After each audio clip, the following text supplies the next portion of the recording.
Welcome to Issues. I wanted to discuss the film Deliverance and this particular scene, which is, in my opinion, a brilliant scene. The whole film actually is brilliant, and I would place it probably in my top 15 to 20 films of all time. The film is very, it's almost like a biblical tale. It's man against nature, out in pure nature, and man against man at a bare knuckles sort of way. So there's a real reduced, minimalist, ancient biblical dimension to the story, and that it's a conflict between man and man and two cultures, right? The professional class and from a city, and then the Appalachian culture that they encounter when they head out into the wilderness. This particular scene, this is when the four men who are going on this weekend canoe trip out on a river in the middle of nowhere. They stop at a sort of it's like an Appalachian gas station. And the scene is all about them encountering the Appalachian culture, alien people, in other words, right? For them, alien people for the first time. So it's an introduction to the people they're eventually going to clash with and have a battle to the death. What the scene illustrates is the wide gulf between them. Yet, at the same time, it's showing the potential for them to gain a human connection. And ultimately, that they're on that cusp of sort of formalizing, realizing a human connection that transcends the cultural differences, right? And in the end, it's the Appalachian side that says no, we reject you, we want to remain closed off. And I'm not saying that that's the way Appalachian culture is. I'm saying that's what the film is showing for these particular people. So this is the famous Dueling Banjos scene, but there's so much more to this scene. So it's a 4.5 minute scene. I will start the scene and provide some commentary. The other thing I want to say is I'm a real fan of 70s films. And one of the reasons, not the only reason, there are many reasons, but one of the reasons I like 70s films is they provide, in my opinion, far more complex portrayal of characters. And most especially, they, they provide human portrayals of social economic classes. And you see that, for example, in this film. I think these people, they're Appalachian, but I really do not believe that they're humanized. They're not reduced to stereotypes. I really don't feel that way. And it reminds me of, say, like the film Saturday Night Fever, or the Exorcist, right? The working classes are portrayed in a humanizing way. They're just people. And I feel that if those films were made today, you'd have 23-year-old Harvard and Yale graduates who are being paid exorbitant sums to be script doctors who would reduce them to stereotypes. Okay, very simplified stereotypes. But this is when adults, wrote the scripts and made the films, and uh, it's quite an accomplishment in my opinion. So let's begin. Say, mister, I love the way you wear that. So that's on the right. That's Ned Beatty. He's the one that's in the famous, squeal like a pig boy. And that it's a shame, but that scene is viewed comically, and it's become sort of an iconic representation of this film. And the film does not deserve that. And that's actually, it's an excellent scene. It's a superb scene. But that's Ned Beatty. Hey,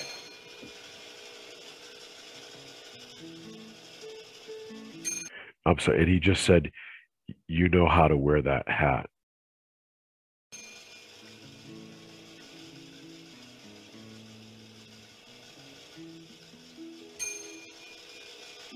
No, nothing. So that's the first attempt for by the city people to make a connection. You'll also notice they start to introduce the idea of music actually through the ringing of the gas pump, and you'll hear it repeat until they start getting deep into the banjo playing. I forget this actor's name, but he's very good in this too.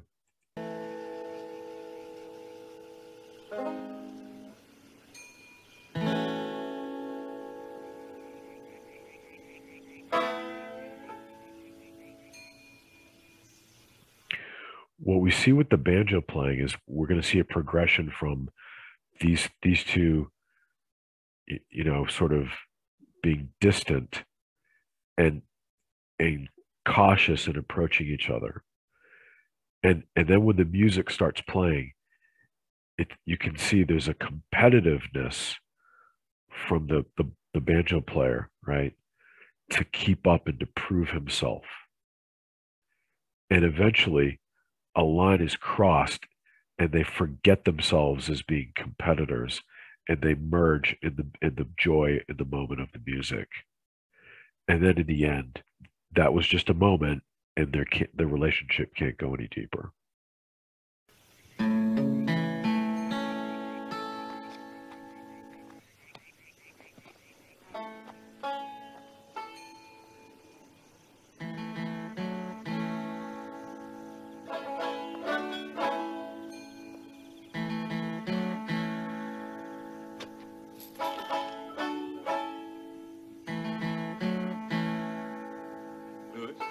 Of course, that's John Voight. I think this film was like 72. And when did he made Midnight Cowboy? I know it was like the late 60s, 68, I think, 69. Oh, ask him about his hand.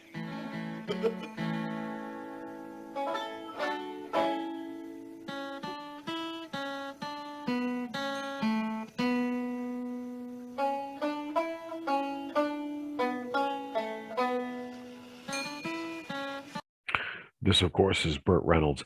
Burt Reynolds is someone who, in many ways, on a personal level, he's not a, after seeing interviews with him, he's not a personality that I think superficially I would have liked, that I would have gotten along with. He reminds me of like a jock who always has to win.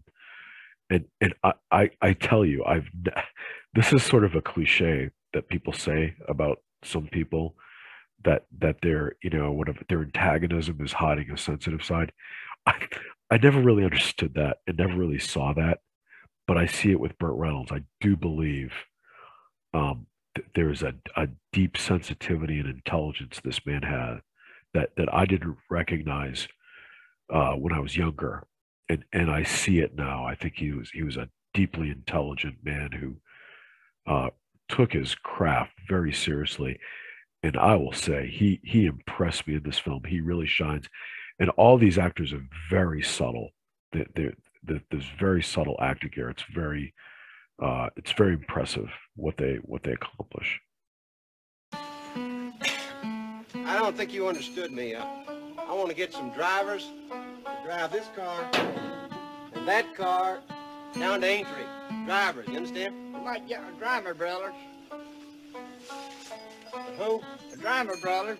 Where do they live? They live back over that way.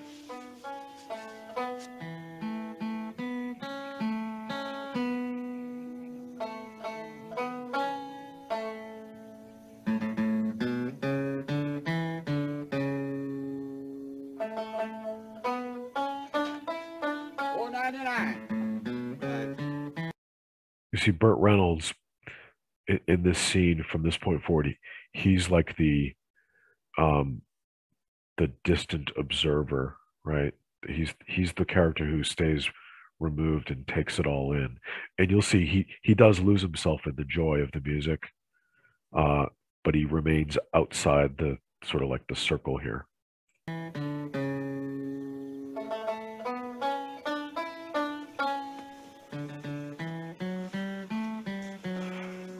about genetic deficiencies. Isn't that pitiful? Who's picking the banjo there?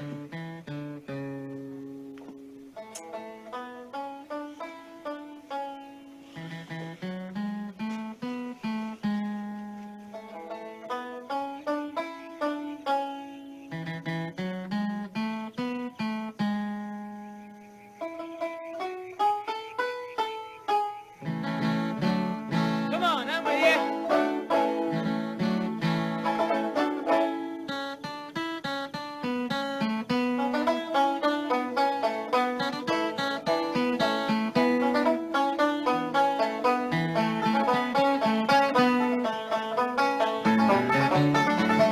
Now you're going to see here in this young man's face, you can see the competitiveness. He's concentrating on what the guitar player is doing so he can keep up with them. There's that competitive side to what they're doing.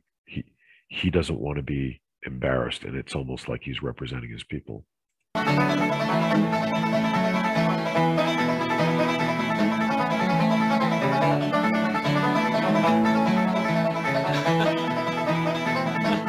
Now we start to transition to that phase where they're going to forget themselves and lose themselves in the joy of the music and become unified.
So the banjo player won because he was lost. I apologize for this box popping up, but watch to the end. Watch what he does when the guitar player extends his hand. God damn, I could play all day with that guy. I believe you could, too. I believe you could. That's good. It's very good, sir. God damn, you play a mean banjo. So you see what I mean? So if you have not seen this film, I recommend it very, very highly. It's a superb film, and it's filled with lots of tension. I mean, this is a high tension film. It's very suspenseful in many ways. So thanks for watching.